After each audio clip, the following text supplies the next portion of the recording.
ఉండాలి. మూడవదిగా ఆయన యందు భయం కలిగి ఉండాలి. నాలుగవది భక్తి కలిగి ఉండాలి. ఈ 4 విషయాల్లో కూడా ఎవరైతే జాగరూకులుగా దేవుని మీద నమ్మకం విశ్వాసం ఉంచుతారో ఆ వ్యక్తి విషయంలో సృష్టికర్త అయినటువంటి దేవుడు జోక్యం చేసుకుని కార్యం చేయడం ప్రారంభిస్తాడు. అయితే మనం చాలాసార్లు తాత్కాలికంగా మనం దేవుడి మీద భక్తి తాత్కాలికమైన భక్తి భయం కలిగి ఉన్నా మరి దేవుడు కృప కలిగిన వాడు కనుక ఆయన మనం కొన్నిసార్లు భయం లేకపోయినా భక్తి లేకపోయినా కూడా దేవుడు కార్యాలు చేస్తున్నాడు కదా అని చెప్పి ఇక మరీ బొత్తిగా భయం లేకుండా ఉంటే దేవుడు చెయ్యబోయే కార్యాలకు ఆటంకాలు కనుక ఆటంకాలు లేకుండా నిరాటంకంగా దేవుడు మన విషయంలో జోక్యం చేసుకునే కార్యం జరిగించాలి అని అంటే దేవుని యొక్క భయం కలిగి ఉండాలి. యెషయా గ్రంథంలో ఈ విధంగా వ్రాయబడింది. ఆయన కార్యం చేయడానికి ఆయన భయభక్తులు కలిగి ఉండడానికి ఆయనకున్నటువంటి అధికారం ఏంటి అని మనము ఆలోచన చేస్తే అది యెషయా గ్రంథం 8వ అధ్యాయము 13వ వచనంలో మనం చూస్తే యెషయా గ్రంథము 8వ అధ్యాయము 13వ వచనం. ఎవరంటే ఈయన సైన్యములకు అధిపతి అయిన యెహోవా. అంటే సైన్యములన్నిటికీ కూడా ఆయన అధిపతి, అంటే గొప్పవాడు. ఆ గొప్పవాడు సైన్యములకు అధిపతి యెహోవా, యెహోవాయే పరిశుద్ధుడు. అందుకు మనం భక్తి చేయాలి, భయం కలిగి ఉండాలి. ఆయన పరిశుద్ధుడు కనుక నేను కూడా పరిశుద్ధంగానే ఉండాలి. ఆ భయం ఉండాలి. భక్తిలో భయం అంటే అదే. ఆయన పరిశుద్ధుడు కనుక సైన్యములకు అధిపతి యెహోవా కనుక ఆయన పరిశుద్ధుడు కనుక ఆయన ఆరాధించేవారు, ఆయన భయం కలిగి ఉండేవారు ఎలా ఉండాలి అంటే ఎట్లా ఉండాలి చెప్పండి? భక్తి కలిగి భయం కలిగి ఉండాలి. దేవుడి స్తోత్రం. అయితే భక్తి కలిగి ఉన్న మనము, పరిశుద్ధత కలిగి ఉన్నటువంటి మనము ఎవరి మీద అనుకోవాలి? దేవుడైన యెహోవా మీద. ఎవరి దేవుడైన యెహోవా అంటే సైన్యములకు అధిపతి అయిన దేవుడు పరిశుద్ధుడు. ఆ పరిశుద్ధతను బట్టి ఆయన మీద మనం అనుకోవాలి. ఆయనంటే ఆయనంటే మనం ఎట్లా ఉండాలి? భయపడాలి. మనం దేనికి భయపడతాం? భయపడని వాటి కోసం భయపడతాం. దేనికి భయపడతాం చెప్పండి? కాలుకి భయపడతామా? కాలు జరిగి కనపడతామా? కొన్నిసార్లు అయితే దొడ్లు గాజు బామా గాజు కనపడితేనే కెవ్వులు చేస్తారు. నరేంద్ర గారి భార్య మహాభయం అవి చూస్తే అంత భయం, దొంగలు చూస్తే భయం, కట్టుబట్టుకుంటే భయం. వీటికి మనం భయపడతాం. కానీ సృష్టికర్త అయిన దేవుడు సృష్టిని సృష్టించి ఏడుచు పరిశుద్ధుడిగా ఉండి సైన్యానికి అధిపతి అయినటువంటి దేవుడికి మాత్రం మానవుడు లోపట్ల. సరే, మానవులందరి సంగతి ఎందుకు? మనం భయపడుతున్నామా? మనం లోపడుతున్నామా? ఇంకా కొంచెం గట్టిగా మీకు కోపం కలిగించినా సరే ఉద్యోగం వచ్చేదాకానే భయపడుతున్నామా? కాబట్టి మన స్థితిగతులను ఎదిగిన దేవుడు ఎటువంటి స్థితుల నుంచి మనల్ని బయట తీశాడో, ఏ స్థితిలో ఉన్న మనల్ని మరి చేశాడో, మన జీవితకాలం అంతా కూడా చేసిన కార్యాలను బట్టి అట్లా ఉండాలంట. భయం కలిగి భక్తి కలిగి ఉండాలి. దేవుని స్తోత్రం కలుగుగా. దేవునికి భయపడే వారికి దేవుడు మేలును కలుగజేస్తాడు. కీడును తొలగించి మేలులు చేస్తాడు. అట్లా పరిశుద్ధ గ్రంథంలో మనం పరిశీలన చేస్తే ఒక ఆయన ఉన్నాడు, మనందరికీ తెలుసు. ఆయన పేరు సార్ నేను చెప్తాను, ఇండైరెక్ట్ చెప్తాను, మీరు డైరెక్ట్ చెప్పేసేయండి. విశ్వాసులకు అది తెలుసుకున్నారుగా. ఆయన నమ్మాడు ఏమని?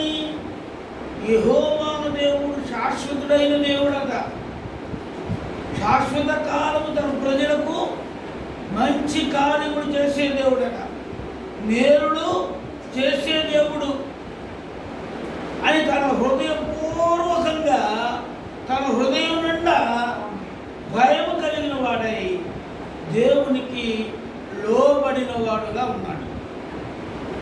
ఉన్నారా లేదా? ఉన్నారా?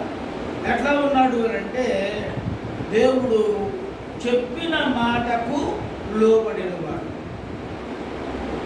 భయం అంటే ఏంటి? నేను నీవు మేలు చేస్తున్నాను, ఉపకారం చేస్తున్నా, నీవు నాకు కృతజ్ఞతాస్తుతులు చెల్లించే వ్యక్తిగా ఉండాలి, నన్ను ఆరాధించే వ్యక్తిగా ఉండాలి, నన్ను మర్చిపోని వ్యక్తిగా ఉండాలి అని చెప్పి దేవుడు మనకు మేలు చేస్తున్నాడు. మరి అబ్రహాం విషయంలో కూడా అబ్రహాం కూడా నాకు మేలు చేసే దేవుడే, కీడు ఎప్పుడు కూడా తలపెట్టని వాడు అని దేవుని యందు భయం కలిగిన వాడై, విశ్వాసం కలిగిన వాడై ఆయన ఏం చేశాడంటే దేవుడికి లోబడిన వాడుగా ఉన్నాడు. లోబడటం అంటే ఏంటి? దేవుడు చెప్పింది చేయడం. మరి దేవుడు చెప్పింది చేశాడా? ఎవరు? అబ్రహాం గారు చేశాడా లేదా? చేశాడు. ఎందుకు చేశాడు?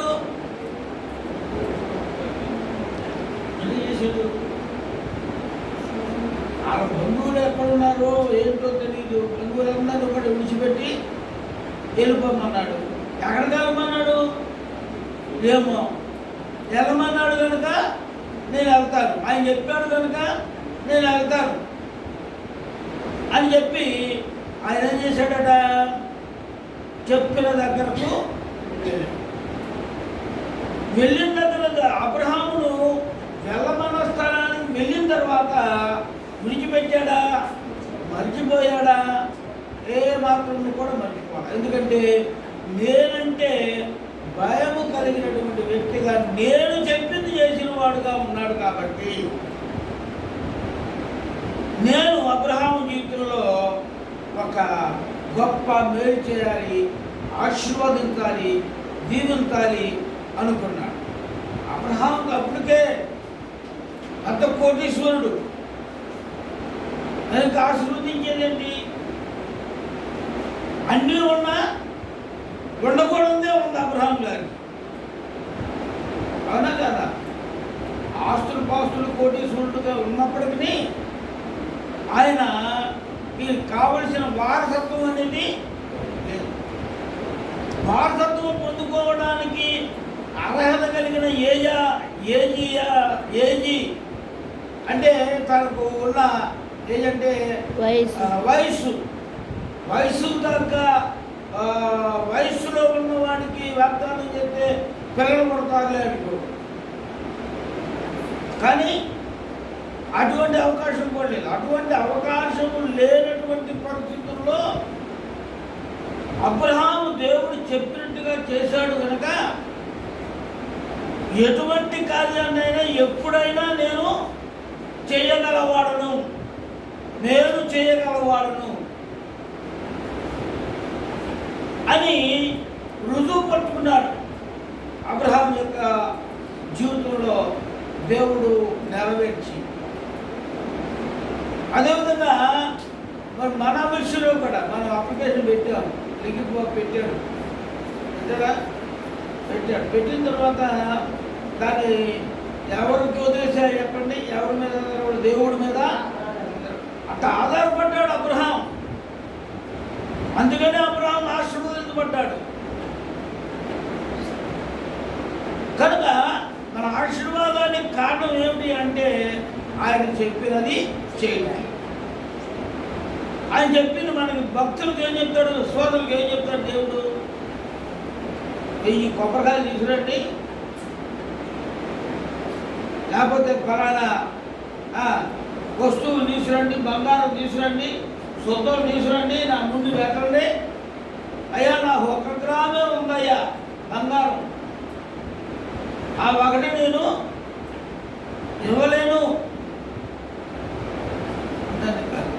ఏవి కోరటం లేదు దేవుడు. అందుకనే ఒక భక్తుని బట్టి పాట రాశాడు, వేలాది నదులంతా విస్తార తైలము నీకిచ్చిన చాలునా,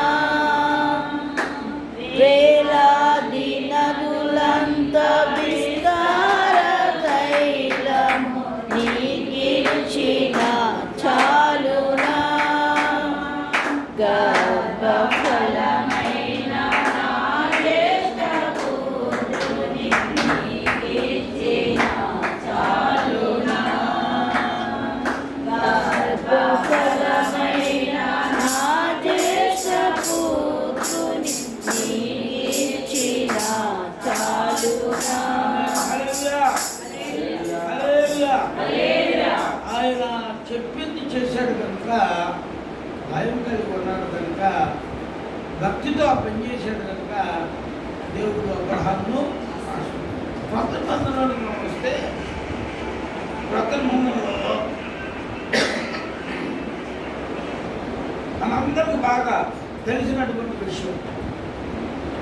ఒకసారి ప్రభు అయినటువంటి యేసుక్రీస్తు వారు శరీరధారిగా భూలోకంలో ఉన్నప్పుడు ఆయనని కానా అనేటువంటి ఊరికి పిలిచారు. దేనికి పిలిచారు? వివాహానికి పిలిచారు. అక్కడ వివాహానికి పిలిచినప్పుడు అక్కడంతా కూడా వివాహం అంతా కూడా చక్కగా సజావుగా సాగుతూ ఉంది. కానీ మధ్యలో సడన్గా ఏం జరిగింది అంటే, యూదులకు ప్రధానాచారమైనటువంటి ద్రాక్షారసం అయిపోయింది. అప్పుడు యేసు ప్రభు గారి తల్లి వచ్చి, అయ్యా ఇదిగో పెళ్ళి ఏర్పాటు చేసుకున్నటువంటి ఈయన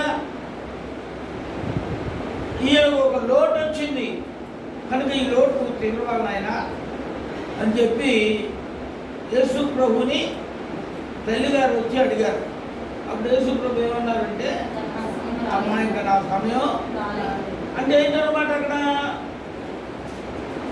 విషయం ఏంటి అంటే, ఎవరికైతే అవసరం ఉందో ఆ అవసరమైన వారు నన్ను వచ్చి అడిగినప్పుడు వారి పక్షాన్ని నేను అద్భుతాలు చేస్తా. అది ప్రభు అయిన యేసుక్రీస్తు వారి యొక్క ఉద్దేశం. అంటే అట్లా అన్నాడని తల్లిని మెడను పెట్టాడు, దూరంగా పెట్టాడు కాదు. దానికి అలా కారణం ఏంటి అని అంటే, ఎవరైతే అవసరతలతో ఉన్నారో, చాలామంది అవసరత పాస్టర్ గారి మీద, పక్క విశ్వాసుల మీద వదిలేసి ఏం చేస్తారు, వాళ్ళు మాత్రం ప్రార్థన చేయరు కదా, ప్రార్థన చేయరు. అది ప్రభు యొక్క ఉద్దేశం ఏంటి? మనం ఎవరైతే అవసరమైన వారు పక్షంగా, అవసరమైన వారు ప్రభువుని అడిగినప్పుడు ఆయన వారి పక్షాన కార్యం చేసే దేవుడు. దేవుడు మనం భయం లేని పని చేస్తూ ఉంటాం అన్నమాట.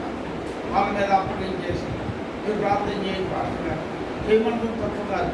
ఒకటి విశ్వాసిని ప్రార్థనా సహాయం కోరడం తప్పు కాదు. కానీ నీ సంగతి ఏంటో, నీ విషయం ఏంటో ఈ ప్రభుతో నువ్వు చెప్పుకోగలిగిన సామర్థ్యం కలిగిన వ్యక్తిగా నువ్వు ఉండాలి.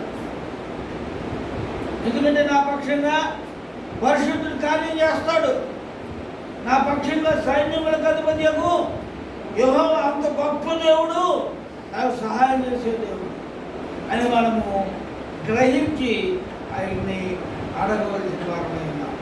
మరి ఆయన దేవుడి బిడ్డ పట్ల శాశ్వతుడైన దేవుడిగా ఉండి మన కార్యములను చేయగలిగిన వాడు. ఆదికాండం 31వ అధ్యాయంలో 53వ వచనంలో మనం చూస్తే, ఆదికాండం 31వ అధ్యాయంలో 53వ వచనం, అబ్రహాము దేవుడు, నాహోరు దేవుడు, వారి తండ్రి దేవుడు మన మధ్య న్యాయము తీర్చునని. అప్పుడు యాకోబు తన తండ్రి అయిన ఇస్సాకు భయపడిన దేవుని తోడని.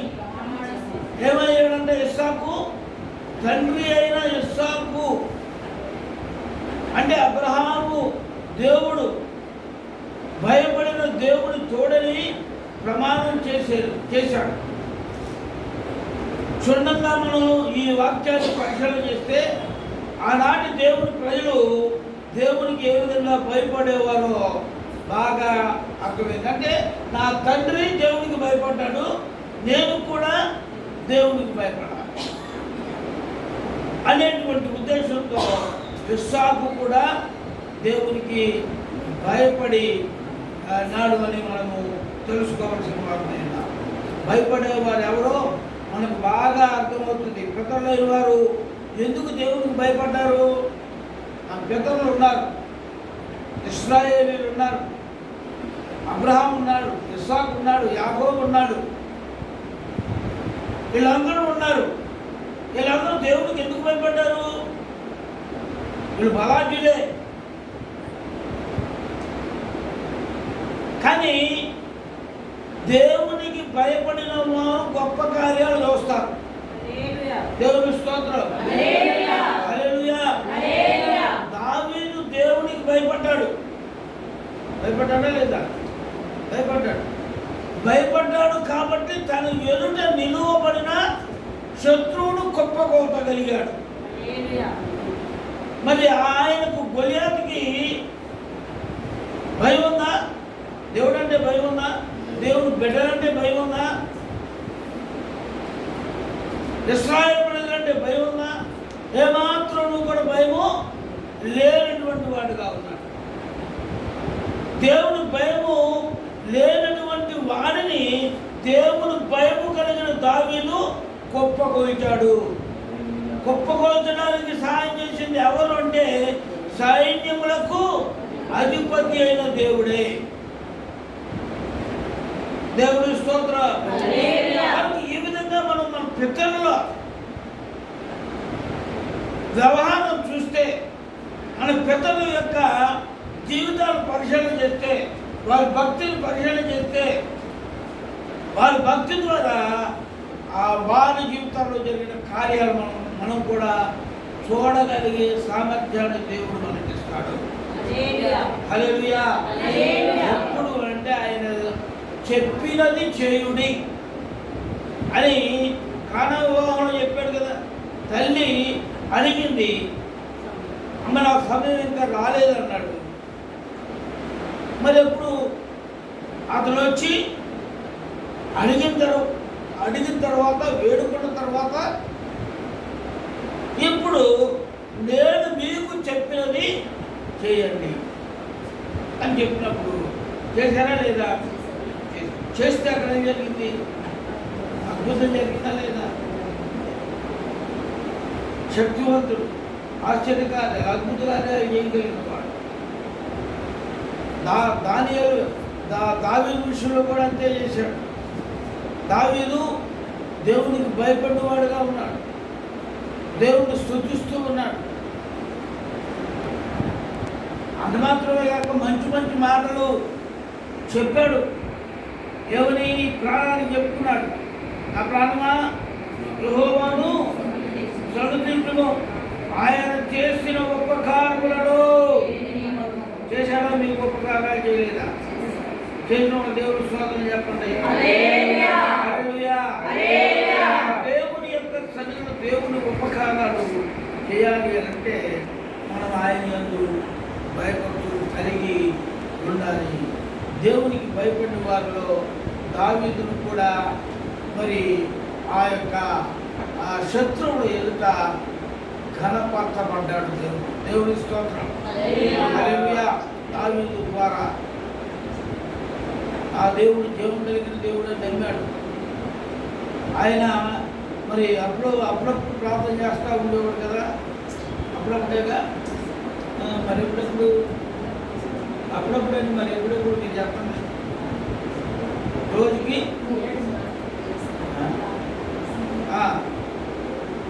దావీదు దినమునకు 7 సార్లు ప్రార్థన చేశాడు. దానియేలు దినానికి 3 సార్లు చేశాడు కనుక అట్లా చేశాడు. మరి దానియేలు విషయంలో కూడా ఆయన యందు భయభక్తులు కలిగిన వ్యక్తే దానియేలు కూడా. ఆయనంటే చాలా భయం.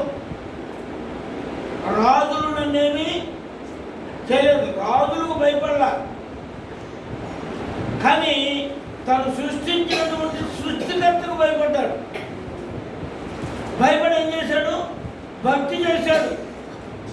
కానీ ఎన్నిసార్లు ప్రార్థన చేశాడు? భక్తి ఉంది కాబట్టేగా, ఆయన యందు విశ్వాసం ఉంది కాబట్టేగా, ఆయన సైన్యములకు అధిపత్యకు దేవుడని తెలుసుకున్న వ్యక్తిగా తన హృదయంలో ఆ మాట పాతుకుపోయింది కదా,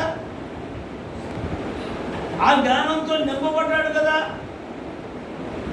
దేవుని జ్ఞానంతో నింపబడిన వ్యక్తుల పక్షాన దేవుడు నిలచి కార్యములు చేసే దేవుడు అయినా. దేవుని స్తోత్రం. హల్లెలూయా. కనుక దానియేలు విషయంలో మరి ఒక గట్టి నిర్ణయం దానియేలు తీసుకున్నాడు దేవుని పక్షంగా. ఎందుకంటే రాజు మాట వినకపోతే నేను చంపేయచ్చు, కానీ నా దేవుని సెలవు లేకుండా నా ప్రాణం చేయడానికి రాజుకు కూడా అధికారం లేదు. అది ఆయన గట్టి విశ్వాసం. తెచ్చాడండి దేవుడు చెప్పడం లేకపోతే. కాబట్టి దేవుడు తన జీవితంలో నా రాజు నా యొక్క ప్రాణాన్ని తీయాలి అంటే దేవుడు సెలవిస్తేనే. కానీ నా దేవుడు ఈ విషయంలో దేవుడు కనపరచబడాలి కనుక నా దేవుడు నా పక్షంగా కార్యాన్ని చేస్తాడు అని నమ్మాడు. చావైనా రేవైనా నా దేవుడే అనుకున్నాడు. అది భయం అంటే. చావైనా రామాట అనకపోతే సాగగా ఎక్కడ పడతా నేను తీసుకెళ్ళి సింహాల గుహలో పడేస్తాను. సింహాల గుహలో పడేస్తే సింహాలు ఏమన్నా ఊరుకుంటాయా అంటే ఊరుకున్నాయి. అదే దేవుడు భక్తుడు కాకపోతే, ఆ ప్రార్థన చేయకపోతే, ఆ ప్రార్థన దినమునకు 3 సార్లు చేసిన ఆ ప్రార్థనే ఆయన ప్రాణమును కాపాడడానికి అడ్డుపడిన ప్రార్థనే. దేవుని స్తోత్రం. దేవుని అడగడానికి మనం అడిగితే మన నోటితో అడిగితే. అయితే ఇప్పుడు మనం గుర్తుపెట్టుకోవాల్సిన విషయం, దేవుడు తన భక్తుల పట్ల జోక్యం చేసుకుంటాడు అనడానికి ఇది ఒక ఉదాహరణ. దానియేలు అడిగారా, అయ్యా నన్ను సింహాలు లేస్తాను చంపేస్తానంటున్నాడు కాబట్టి నా ప్రాణాన్ని కాపాడయ్యా అని చెప్పి దానియేలు ఏమైనా ప్రార్థన చేశాడు దేవుడికి? చేసినట్టు ఎక్కడ ఉందా? దేవుడే జోక్యం చేసుకున్నాడు. ఎందుకని? నా యందు భయం కలిగి ఉన్నాడని, భక్తి కలిగి ఉన్నాడు అని. సమయం ఉన్నా లేకపోయినా నా సన్నిధిలో ఏదైతే ఒప్పుకున్నాడో ఆ ఒప్పుకున్న దాని ప్రకారంగా ప్రార్థన చేస్తున్నాడు. ఈయన నా భక్తుడు, నా భక్తుడి పక్షాన్ని నేను నిలవబడాలి అనుకున్నాడు. తన యందు భయం కలిగిన, భక్తి కలిగిన వారికి ఆయనకు దేవుడు సహాయకుడుగా అండగా నిలచాడు. దేవుడు చూడండి, వాళ్ళు కూడా శాసనానికి లోపల రాజు శాసనానికి నువ్వేంత పోవాయి రాజుని ఫోన్ చేసుక గొట్టం కింద అక్కేశారు. నా ముగ్గురు నా దేవుడి కంటే గొప్పడేమి కాదు, స్థిరమైన విశ్వాసం మనలో ఉన్నప్పుడు ఏళ్ళ పక్కన షడ్రకు పిలిచే అభిజ్ఞలు ఋషులు కూడా జోక్యం చేసుకొని వారి ప్రాణములను ఆ సమయంలో కాపాడి సంరక్షించిన దేవుని భక్తులకి ఆయన ఎప్పుడైతే ఆయన మనతో ఉంటాడో భయం కలిగి ఉంటామో మనకు అవసరమైన సమయంలో మన పక్షాన నిలచే దేవుడై ఉన్నాడు. అందుకని 21 అంటాడు, భక్తుడైన దావీదు అంటాడు 21 ఆపత్కాల ముందు నమ్ముకొనదగిన సహాయకుడట. చూడండి ఒకసారి 21 ఆపత్కాల ముందు నీకు ఉత్తరం ఇచ్చును గాక, యాకోబు దేవుని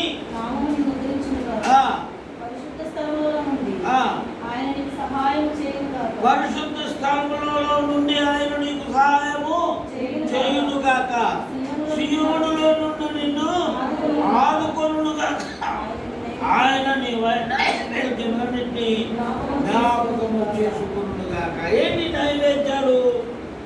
ఏమిటి నైవేద్యాలు అంటే థ్యాంక్ యూ. ప్రార్థనా నైవేద్యం, ప్రార్థనా దూపం. ఇది వేశాడంటారా? దానియలు వేశాడా? దావీదు వేశాడా? మరి షడ్రకు మెషకు గోలు దూపం వేశారు, ప్రార్థన దూపం వేశారా? ఇవన్నీ కూడా ఎక్కడ చేరబడునుగా అంటున్నాడు? పరిశుద్ధ స్థలంలో సియోనులో నుండి నిన్ను ఆపుకున్నాను. ఆయన నీ నైవేద్యములన్నిటినీ జ్ఞాపకము చేసుకును గాక, నీ దహన బలులను అంగీకరించును గాక, నీ కోరిక సిద్ధింప చేయును గాక, నీ ఆలోచన యావత్తును సఫలపరచును గాక. దావీదు దేవుని మీద ఆనుకున్నాడు. అదేవిధంగా శాశ్వత దేవుడు మరి వారి జీవితాలని ఆశీర్వదించాలని కోరుకుంటున్నటువంటి దేవుడు ఇతరుల జీవితాలని మరి ఏ విధంగా ఆదర్శప్రాయంగా ఉన్నాయో ఆ విధంగా మనలను మన దేవుని యందు భయం కలిగి జీవించినప్పుడు ఆయన మనకు సహాయం చేసే దేవుడై ఉన్నాడు, మనల్ని నడిపించే దేవుడై ఉన్నాడు. కనుక ఆయన ప్రజలమైన మనము ఆయన యందు భయము కలిగి జీవించాలి. దేవుని స్తోత్రం. దేవుడంటే భయం ఎప్పుడు వస్తుందో ఆ తర్వాత దాన్ని అనగానే భక్తి వచ్చేస్తుంది. అందుకని పరిశుద్ధ గ్రంథం మీరు ఎక్కడైనా చదువుతుంటే భయము భక్తి రెండు పక్కనే ఉంటాయి. భయం అనేది ఉంటే భక్తి ఆటోమేటిక్గా వచ్చేస్తుంది. అయితే భయము అంటే నీ దేవుని మందిరానికి వెళ్ళేటప్పుడు దేవుడు నీకు ఏదైతే పరిశుద్ధ దినంగా దేవుడు మనకు ఇచ్చాడో ఆ పరిశుద్ధ దినమును ఎప్పుడూ ఎన్నడూ కూడా మన పనికి ఉపయోగించుకోకూడదు. ఇది దేవుడు భయం అంటే. దేవుడు భయం అంటే నా దేవుని రోజును మరొక పనికి నేను కేటాయించకూడదు. అది దేవుని యందు భయం. నాకు ఏదైనా కానివ్వండి, ఉద్యోగం ఉండనండి, ఊడిపోనివ్వండి, కానీ నా దేవుడు మందిరానికి మాత్రం మానుకోకూడదు. నాకు ఎన్ని పనులున్నా నా దేవుని మందిరావరణమునకు వెళ్ళవలననే ఆశ ఎవరికైతే ఉంటుందో వారికి దేవుడు సహాయం చేసేవాడుగా ఉంటాడు. దేవుని స్తోత్రం. దేవుని మీద ఆనుకున్నటువంటి వారికి చాలా మందికి సహాయము చేసిన దేవుడు. కనుక లిఖిత్ కృష్ణలో కూడా దేవుడు సహాయము పెడతాడు అని నమ్మాలి. నిర్మలా గారు ప్రార్థన చేయాలి. నాకు కుదరట్లేదు అంటే కుదరదు. మీకు కుదిరే సమయంలో అంటే దేవునికి ఒక సమయం కేటాయించి మీరు పనులు ఎన్ని గంటలు మొదలు పెడతారు? నిర్మూలం గారు కానీ కదా మీకు అందరికీ పనులు ఎన్ని గంటలు మొదలు పెడతారు? 6 గంటలుగా 5 గంటలుగా 5 గంటలుగా వెళ్ళండి 9:30 దారులు ఎక్కితే ఒట్టు అదే అంటారా?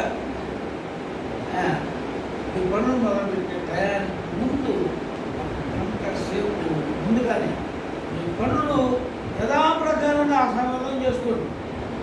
కానీ మీ దేవునికి భయపడిన వ్యక్తులుగా 1 గంట ముందు నా దేవుడి సన్నిధిలో గడిపితే మరి నా దేవుడు నాకు సహాయం చేస్తాడు. కాబట్టి నేను ప్రతిరోజు నా దేవునికి ప్రార్థన చేయాలి, బైబిల్ చదవాలి అనే బైబిల్ కలిగి పరిశుద్ధుడైన దేవునికి ప్రార్థన చేసినప్పుడు, పరిశుద్ధుడైన దేవుణ్ణి స్మరించుకున్నప్పుడు, మన సైన్యములకు అధిపతి యెహోవా అని మనం భయం కలిగి ఆయన ఆశ్రయించినప్పుడు నీకు అవసరమైన సమయంలో నీ పక్షాన నిలచే దేవుడు అన్నాడు. దేవుడు స్తోత్రం. అభ్యర్థులకి అప్పుడు దాకా బాగానే ఉంది. మరి అప్పుడు దాకా ఉండదు కాబట్టి వీళ్ళని నిప్పులు వేసేయండి అన్నారు. వేసేదాకా ఊరుకున్నాడు. వేసాడా లేదా? వేసారా? ఇద్దరు పట్టుకొని కాళ్ళు ఒకడు చేతులు ఒకటి పట్టుకొని ఊపారు. అటు ఇటు ఊపి మంటలోకి విసిరేశారు. మంట దగ్గరికి వెళ్తే విసిరిన వారు లేచిపోయారని ఉంది అక్కడ. ఇంకో విషయం, విసిరిన వారు అంటే అది ఎంత గొప్ప అగ్ని చూడండి. అంత గొప్ప అగ్నిగుండంలో నుండి వారిని వెయ్యనిచ్చాడు. కానీ ఎందుకు వెయ్యనిచ్చాడు? మనకి శ్రమలు వస్తాయి, బాధలు వస్తాయి, ఇబ్బందులు వస్తాయి, అప్పుడు రుణాలు ఇవన్నీ జ్ఞాపకం వస్తూ ఉంటాయి. వీటన్నిటి విషయంలో మనము ప్రార్థన చేసినప్పుడు వాటన్నింటినీ కూడా ప్రభు తీసుకెళ్తాడనే నమ్మకంతో ప్రార్థన చేసినప్పుడు దేవుడు తీసుకెళ్తాడు. అయితే ఈ యొక్క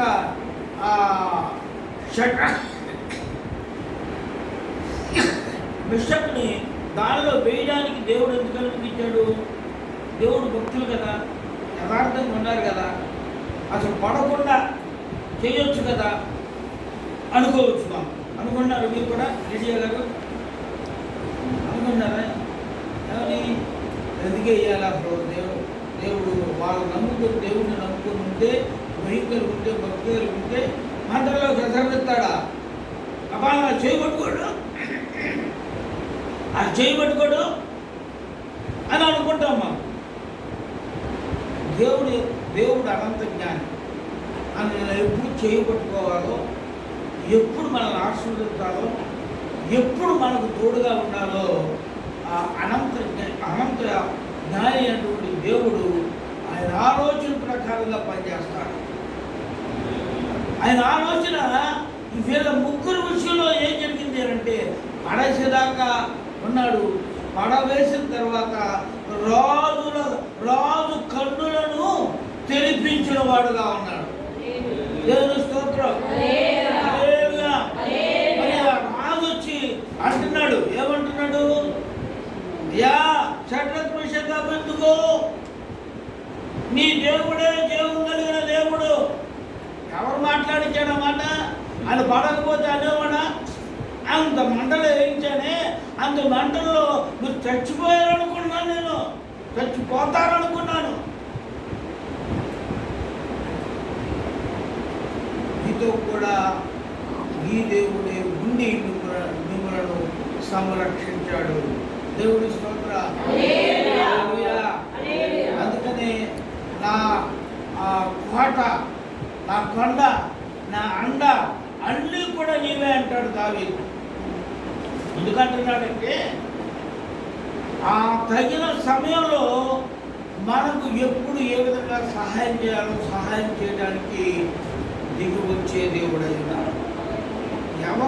ఎవరి కోసం దిగి వస్తాడు? ఆయన యందు భయభక్తులు కలిగిన వారి కోసం దిగి వస్తాడు. ఆ సమయానికి సహాయం చేయడానికి. అది చాలాసార్లు ఇప్పుడు కాదండి, ఇవాళ జోబీలో 1000 రూపాయలు దాకా ఉంది. రూపాయలతో వచ్చిన రోజులు ఉన్నాయి ఇక్కడికి, అంటే ఈ మధ్యకాలంలోనే. కానీ ఆ వచ్చిన తెల్లారి ఆ రాత్రికే దేవుడు తెల్లారికి అన్ని సమకూర్చేవాడు. దేవుడు స్తోత్రం. హల్లెలూయా. అనుకున్న వాళ్ళు ప్రార్థన చేసుకుంటా అనుకి చెప్పుకుని దేవుడికి చెప్పుకుని, అయ్యా నా దగ్గర రూపాయలు లేదు, ఇవ్వాలా 10 రూపాయలు మాత్రమే ఉన్నాయి, మీ మీద ఆధారపడ్డాం అని చెప్పి దేవుడి మీద ఆధారపడి వచ్చినప్పుడు దేవుడు ఇక్కడికి వచ్చిన తర్వాత సంతృప్తికరమైన డబ్బును దేవుడు ఇచ్చేవాడు. దేవుడి స్తోత్రం. దేవుడి కార్యాలు అట్లా ఉంటాయంటే మరి వాళ్ళు చచ్చిపోతారు అనుకున్నారు. జనాలు అందరూ ఏర్పాటు చూస్తున్నారు, సంతోషంగా చూస్తున్నారు, గంతులేశ్వరం చూస్తున్నారు, చచ్చిపోతున్నారని విచారణ పడే వాళ్ళు చూస్తున్నారు. ఎట్లా కాలిపోయినప్పుడు అరుస్తారో అని చూడడానికి వచ్చిన వాళ్ళు ఉన్నారు.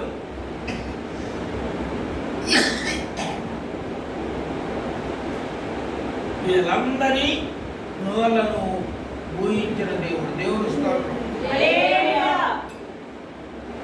అందుకనే ఆయనకున్న పేరంటే ఆశ్చర్యకరుడు, ఆలోచనకర్త. ఈ పట్ల దేవుని ఎందుకు భయభక్తులు కలుగు వారి పట్ల ఆయన ఆలోచనలే ప్రత్యేకంగా ఉంటాయి. కనుక ఆ ప్రత్యేకమైన ఆలోచనతో ప్రభువులో మనం ముందుకు వెళ్దాం, ఆయన మీద ఆనుకుందాం. శాశ్వతుడైన దేవుడు, సైన్యములకు అధిపతి అయిన దేవుడు, పరిశుద్ధుడు. కనుక ఆయనకు మనం భయపడిన రోజున, భయపడి భక్తి చేసిన రోజున అబ్రహాములాగా, అబ్రహాము సహాయం చేసిన దేవుడు, దేవుడంటే భయం కలిగిన దావీదు శత్రువును కుప్పకూల్చినటువంటి రోజు, దానియేలును తన ప్రార్థన ద్వారా కాపాడిన దేవుడు, సహాయం చేసిన దేవుడు, షడ్రక్ మేషక్ అబేద్నెగోకి సహాయం చేసి వారి పక్షాన ఆ మరణ సమయంలో వారితో కూడా ఉండి నడిపించిన దేవుడు. దేవుడు స్తోత్రం. లేకపోతే ఈ ముగ్గురు వాడు మసి అయిపోయేవాళ్ళు.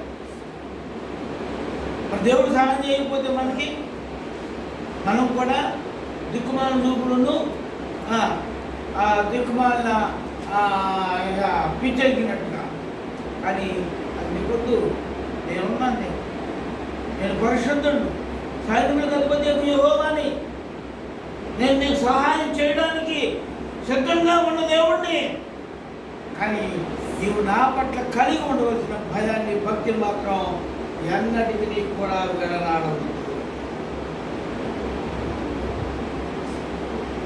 నేను దేని విషయంలో మిమ్మల్ని భయపడాలి అని చెప్పాను, ఆ విషయంలో భయపడినప్పుడు నేను మీకు తోడుగా నడిపిస్తానని చెప్తున్న దేవుడు ఈ కుటుంబానికి, మనందరికీ దేవుడు సహాయకుడిగా ఉండి నడిపించి ఆస్వాదించి దేవుడుతున్నాడు.